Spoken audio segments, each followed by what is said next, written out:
I'm Maria Menounos, and you're tuned in to AfterBuzz TV, the ESPN of TV talk. Now, let the buzz begin.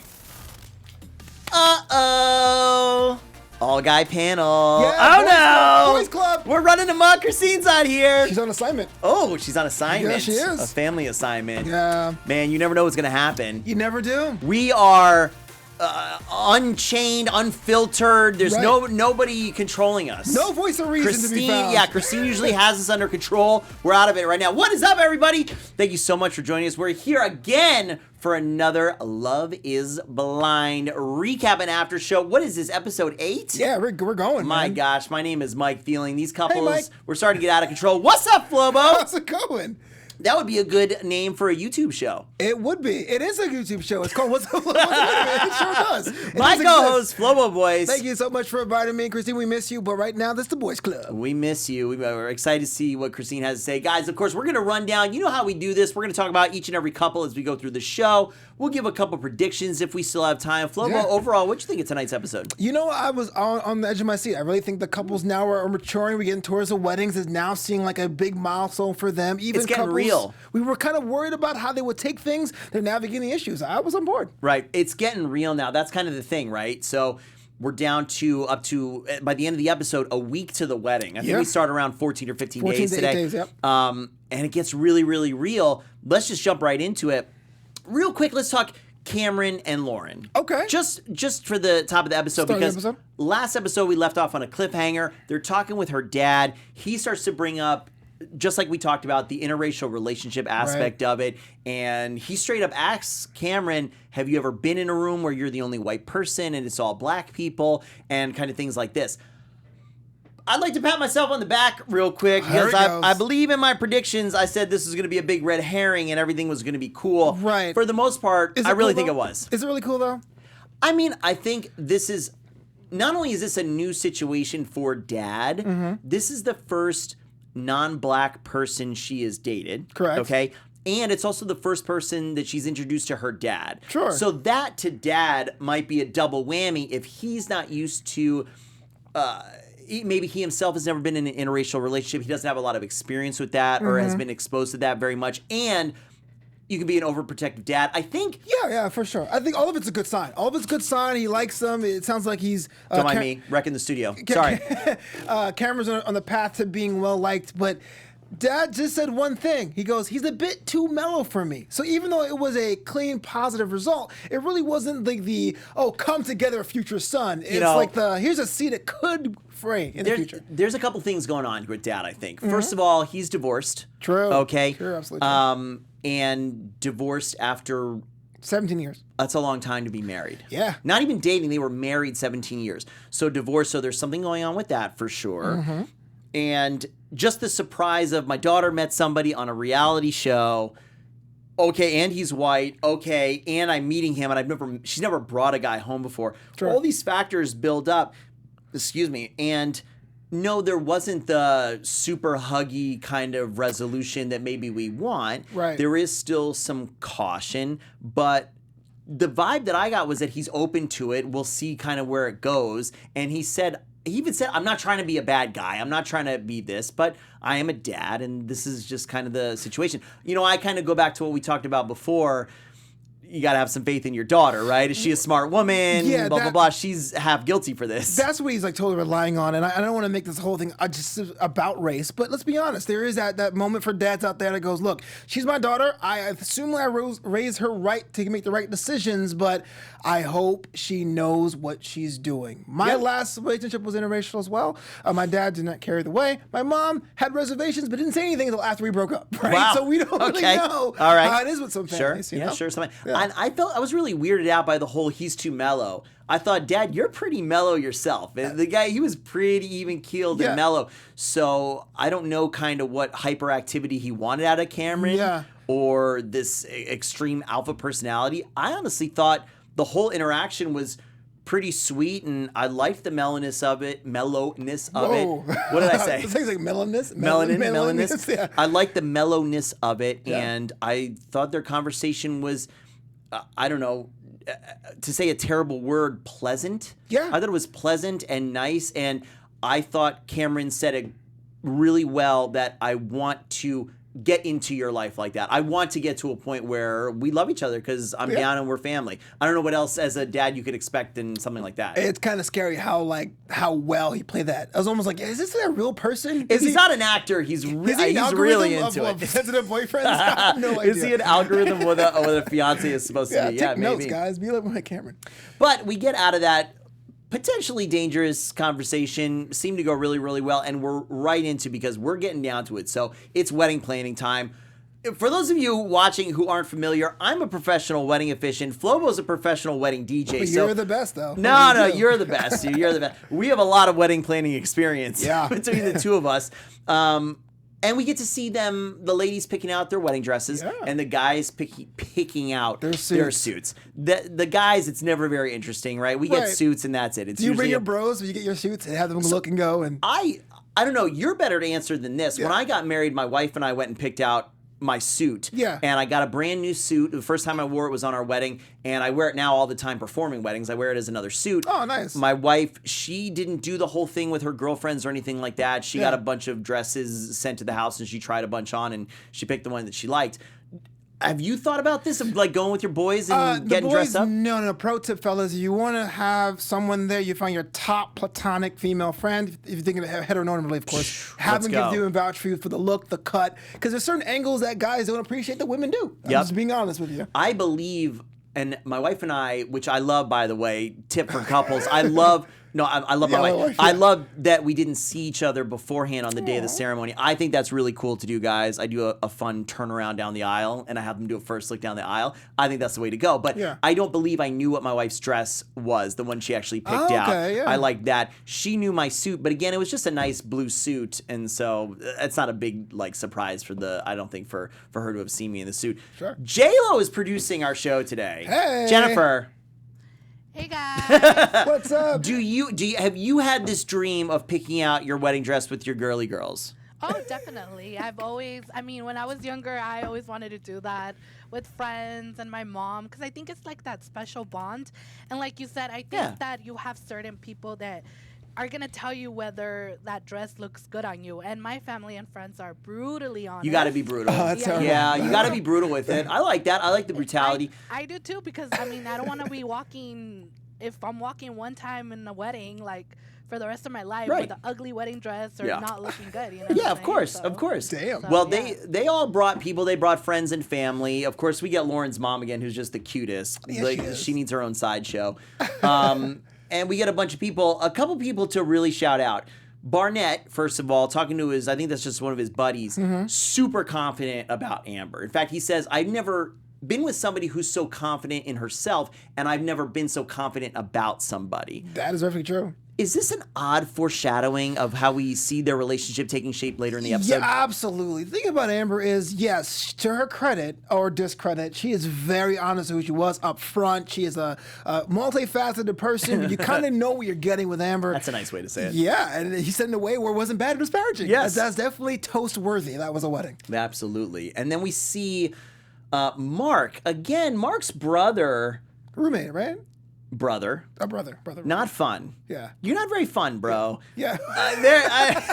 Wow. Mark's brother, who, now, I forgot to write it down, but he has a name that starts with B-A-R as well. Bardia, which I thought was very interesting, that kind of Mark's antithesis in this equation is Barnett. His brother's Barnia. Also a downer. His brother is on and on about, again, the age difference. Are you sure you're ready? He seems to be really down about this. Sure. And my whole thing is like, dude, we're on TV. Have a good time. Yeah. Chill out. Yeah. But we had enough of it with the family, right? Obviously, your brother is happy and things like that. But again, maybe this is kind of me. Even though I'm out and about on the internet and we do, shows on YouTube, so I tend to be somewhat of a private person. You don't need to be blowing your brother up like this on TV. If you got real thoughts for him, my thing is give it to him in private.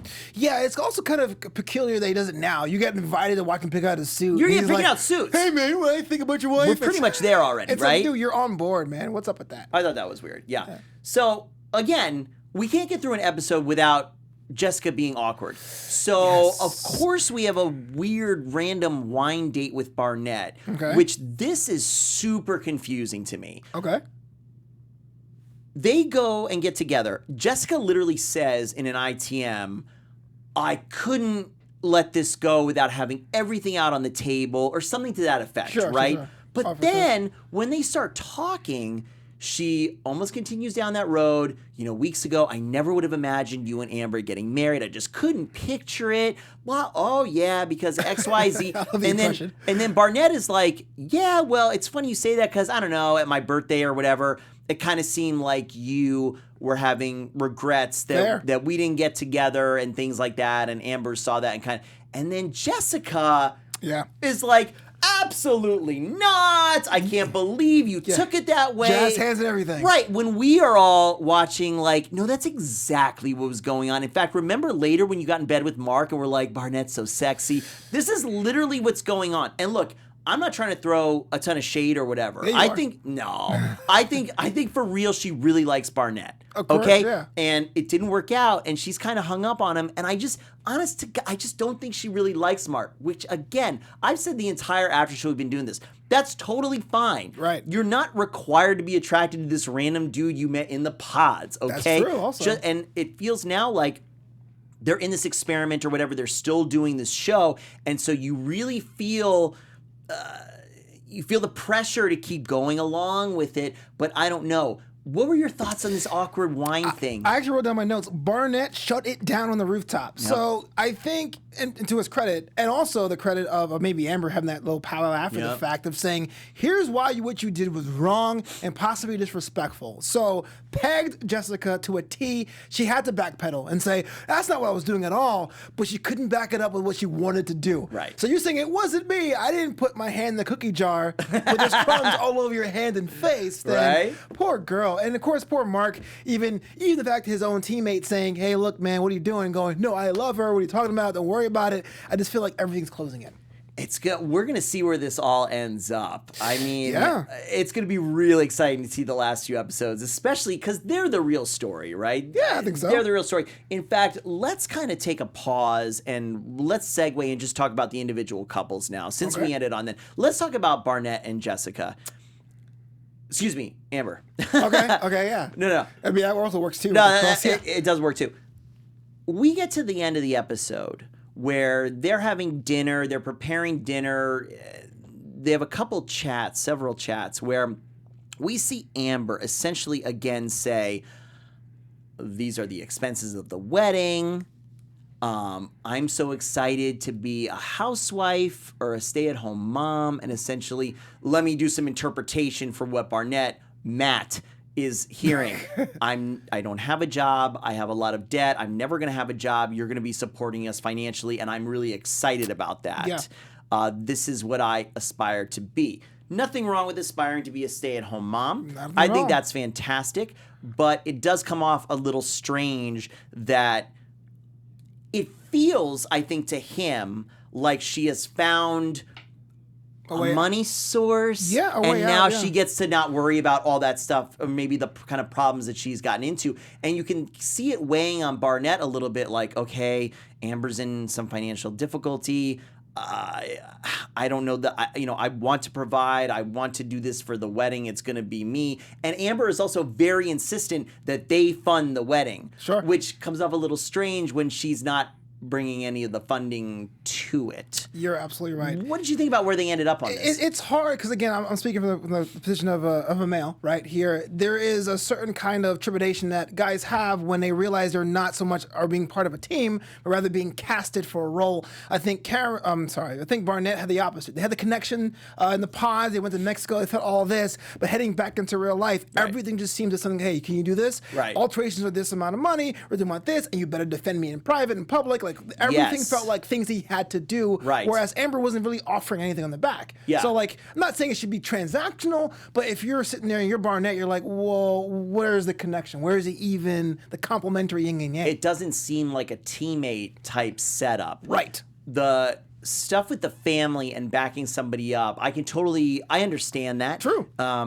When there's a fun reading that oftentimes I do at funerals that I perform. Yeah, that's kind of weird. Bro. I know, but believe it or not, but when somebody's spouse passes away, a reading that we do that I do says how your family is not chosen. Your spouse is. This is the person. I can't choose who my parents are or my siblings or anything like that, but I chose my wife. I connected. I said, you're the one I want to spend the rest of my life with. That's my choice. And that's a special bond, right, between two people. Absolutely. So he and she coming together and saying, I'm choosing you, and forming this new team. I understand backing that person up, but there's a right and a wrong way to do it. I disagree with the way Amber's going about this. Like, you better back me up in front of your family, and if I'm wrong, you tell me in private. Yeah. Well, hold on. Like, calm down. Let's talk about this. We'll be a team together, but it doesn't have to be. This is what I dislike, and I know my thoughts get kind of jumbled all over the place, guys. I don't like her creating problems when none exist. Okay. Everything went great with your parents, but what if it didn't? What would you say if your mom hated me?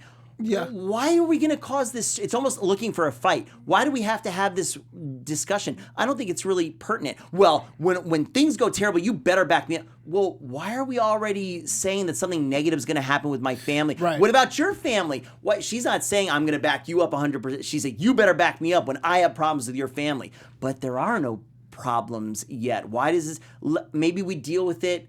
I know you should talk things out, but maybe we kind of deal with it when it comes to it. Why are you automatically thinking some type of way? Sure, I really feel like a lot of these couples are drawing out their insecurities. Definitely the theme of today's episode were problems that weren't quite there, but they're being amped up. So Amber had the physical connection. She picked right in her mind. She has all these issues he told him 2 episodes ago, and he's like, okay, I'm fine with it. The next thing in her mind is let's clear this last stage. Yeah. But you're right. That kind of thing, without it actually happening, over time could just be like too much of a burden. Right. It can actually be self-destructive. Yeah, and then do you start to look for it? Like, do my parents not like her? Are they starting a new fight? I don't know. Yeah. There's no reason, I think, to create problems that aren't there.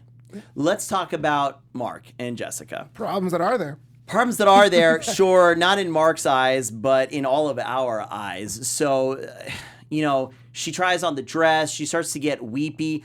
I took it. How did you take this? I didn't take it a good weepy. No, I took it. Okay, all. good. It's not just me. I took it as this realization, like, oh my God, this is actually happening. I'm marrying somebody I don't like.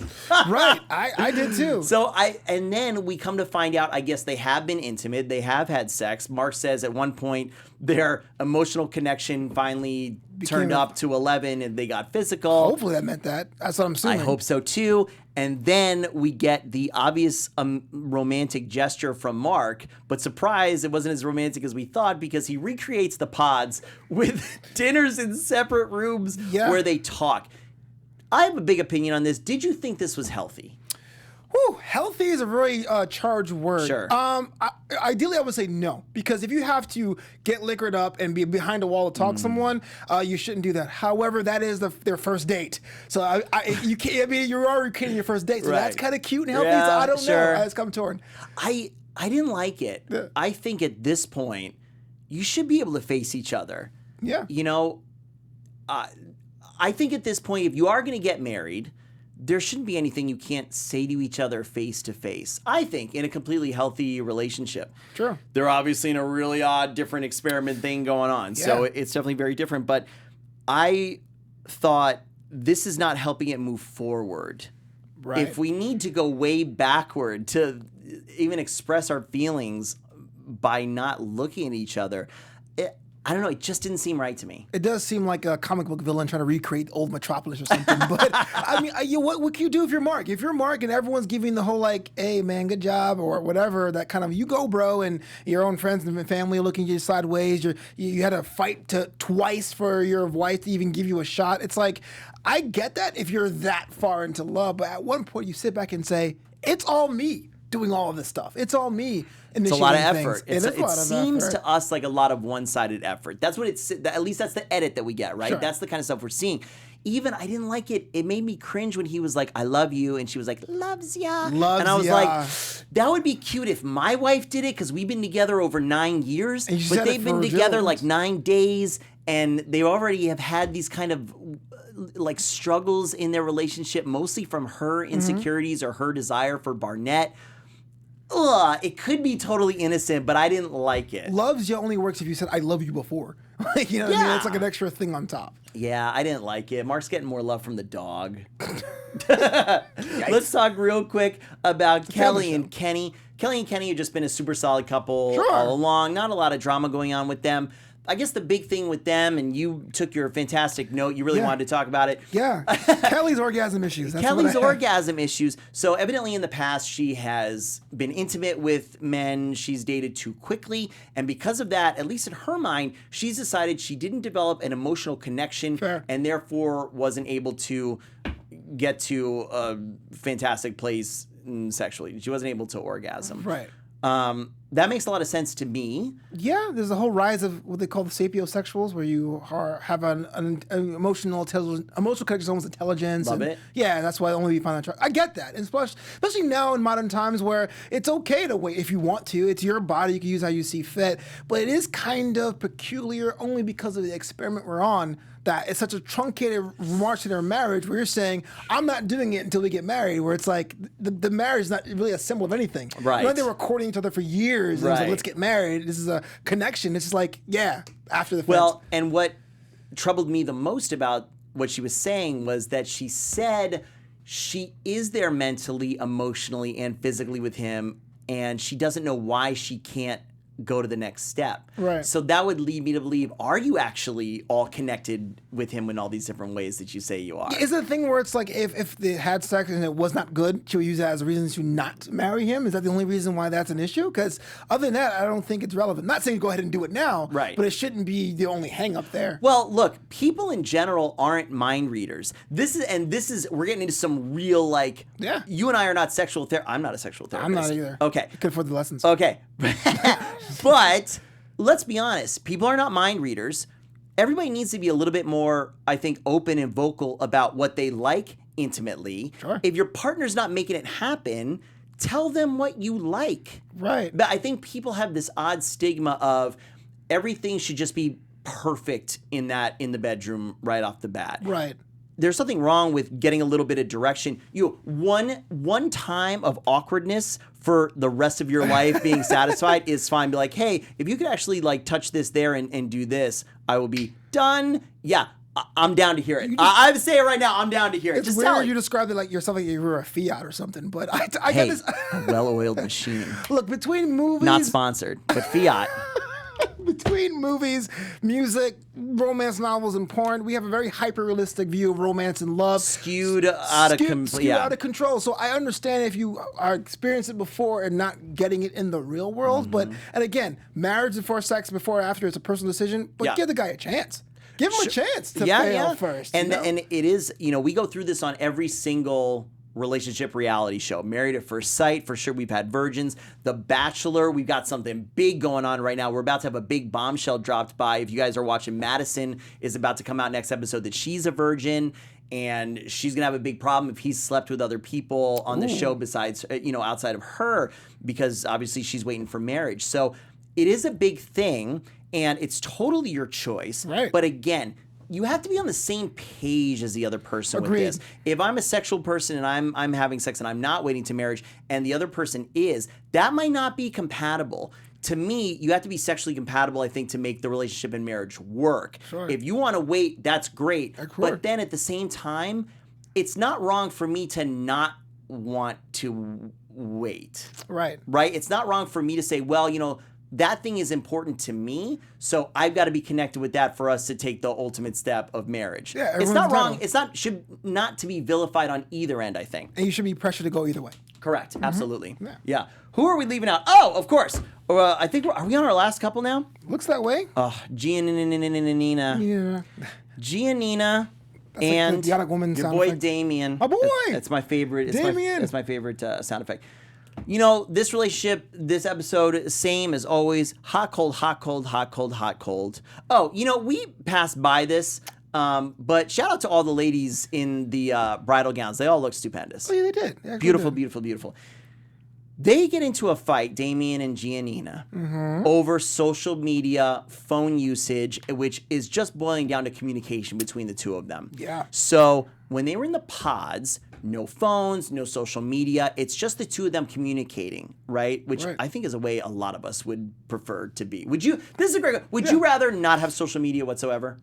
Would I rather not have social media? That's a hard question because I'm a performer and I get booked that way. I get it. But I feel like it's definitely like a Sisyphean kind of thing. Like if you have social media, they keep updating it. It becomes like every day I get up, first 90 minutes of every day has to be posting, so it's a lot of work. So if there's a way for me to be as quote unquote famous without it, then yes. Right. Yeah. If you could get the benefits without the kind of drawbacks, because people really get sucked in. True. And you lose interpersonal communication when you're sucked into just digital stuff. You know, people aren't making phone calls as much anymore. We're just texting and we're on social media. We think liking a post is friendship. Right. So the two of them are working out and she wants to talk to him about something. I don't even know what it was anymore. And he, according to him, is turning his music off and she blows up at him for looking at his phone and not paying attention to her. Yeah. But, and I think rightly so, he immediately turns it back on her and is like, I'm just wrecking the studio today. He gets kind of sassy. You are always on social media since we've gotten back from the pods. And I guess her career is a lot of Instagram modeling. Great. So she's always on that. He's like, you're always responding. They go to dinner. They have more of the same fight. Sure. You're always on social media. I haven't, it's a brag at this point. I haven't Snapchatted or been on Facebook. I'm like, okay, great. I bet he's a Snapchat king apparently. Yeah. Yeah, we're sure. Damien, Snapchat God. Right. Yeah. Just a weird argument to have. Are we getting to this place in our lives where we need to have time rules with our significant other over how much online time or phone time you can have? Yeah, I'm going to say yeah. Not maybe that as structured as here. Again, hyper-realism. Yeah. But we all know, I used to be a pre-negotiator, but we all know arguments are twofold, right? There's a needs and there's a want, right? Everyone says what they want. I want you to do this, but the real need is underneath that. Damien is like, look, I'm not about you stopping what you're doing or you saying GD, but I want to be sure that I'm a priority. And I feel like I was being submissive and holding myself back to be with you. Right. That has to stop because I'm already resenting you and what you're doing. What kind of negotiator were you? Peer negotiation. So, Peer. So before you get a lawyer, that's litigation, there's arbitration, Yes. all that, then there's negotiation. So if you were arguing with your wife and you want to talk to me, I can do that. Right? I like that. That's awesome, man. Yeah, it's cool. Yeah. It's like you should be shouting out some of the insight from that in these couples and their arguments. Well, you know, I'm the right question, Mike. Like, I'm sorry. The same way with Giannina. So Yes. here you have this person that you thought was all about you and for you. And it's like, I'm not scared. I'm going to be with you. And then the first issue on the boat was kind of like you kind of wavering. So you're making a decision. Do I still give 100% myself to this person who may be angry, upset with me, or do I just open my heart out to them? So we sat there in the trailer and I said, this is the most awkward, ugliest argument that made no sense, but I felt it because that's how my ex and I always argued because we had this like we're fronting. We had our needs and our wants, but we just want to make sure that we just want to get our things out, want to be heard. Right. And being heard sometimes does not give you the whole story of how you feel and what you want to change. And if you don't want to change, then you can't grow. A lot of this as well is because we are in a very truncated timeline. True. So they're still in what everybody calls the honeymoon phase, where maybe her cursing is annoying to him, but you're not going to tell your new girlfriend that for a couple months or whatever, right? Like, let stuff slide. Now it's coming out because everything's getting more real, right? One thing that was very interesting was his political stance. Yeah. Kind of, to me, came out of nowhere. How he said their politics, so that to me, I'm not sure. I guess they've spoken about this before, and maybe they have opposing views politically. Probably. And she brings up this very, touching story about how her family is doing back in Venezuela. They're doing very poorly. Venezuela's a case study in that, for sure. For sure. She's sending care packages back to help support them and things like that. So that is a very personal reason why her political views are the way they are. I'm all over the place on this kind of argument, right?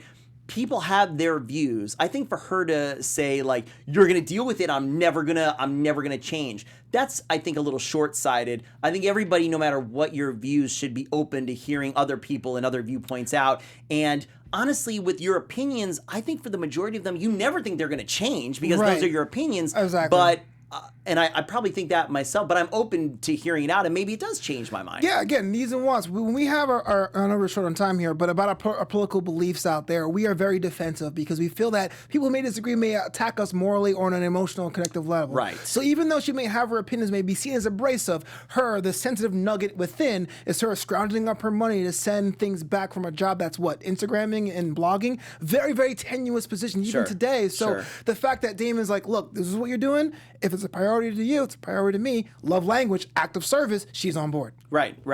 I don't like the I'm never going to change. And I also don't like his side of this is going to cause friction. Differencing of opinions, especially, and we're in such a charged time, right? We got the election coming up, right? Our country, the U.S., is very divided politically, just in general. I don't kind of like him coming in either saying it's definitely going to cause, I guess he didn't say definitely, right? It could cause problems. It doesn't have to cause problems at all. Yeah. You just have to hear each other out, see where the other person is coming from. And that's literally what she caused him to do without outwardly saying it. And her explanation of her beliefs or her thoughts, that's what we need more of. This is what I think, and this is where I'm coming from. Right. And I can say, cool, I understand where you're coming from. My experience has been a little different, and that's why I'm coming from it from a different perspective. Neither is necessarily wrong. They're just different. And at the end of the day, these large geopolitical issues probably had very little to do with their marriage, which is the most important thing going on right now. The things where you're with someone, every argument you have with your significant other is healthy if you address it. If you store it for later, you put that box on the shelf, the time you have that fourth issue, you have to take down every single box from that last argument. So yeah, having the you swear too much, your political beliefs is too much was an overcorrection for Damien because he was in his own feelings for 6 weeks. And have they had the time yet to bring those boxes down because they're getting married in 7 days? That's why they were making out at the table at dinner because it was like, all right, we're on the path forward. We got to get back to it, right? We got to get back to what the people want, us making out, right? Exactly. Awesome. Guys, man, this is crazy. I can't wait to see where this all wraps up. All the storylines where things are colliding, things are going good, bad, sideways, everywhere. We are going to be here for you guys each and every episode just to see what happens. Until our next episode, Flobo, where can our friends find you and perhaps get some mediation? For sure. Follow me on Twitter at Flobo Boys, on Instagram at Flobito, and Flobito.com. What's up, Flobo? The YouTube series you mentioned is available right now. Guys, thank you so much for watching. We love reading all your comments. I know this is one of the shows we don't do live, so thank you so much for watching and participating. We read each and every one of them. My name is Mike Thieling. Until next time, you can find me everywhere at Mike Thieling. Love someone. Our founder, Keven Undergaro, and me, Maria Menounos, would like to thank you for tuning in to AfterBuzz TV. Remember, we're not just the first, we're the biggest in the world, and we're the only destination for all your favorite TV shows. Whatever you crave, we've got it. So go to AfterBuzzTV.com and check out our lineup. Buzz you later. The views expressed herein are those of the hosts only and do not necessarily reflect the views of AfterBuzz TV or its owners or principals.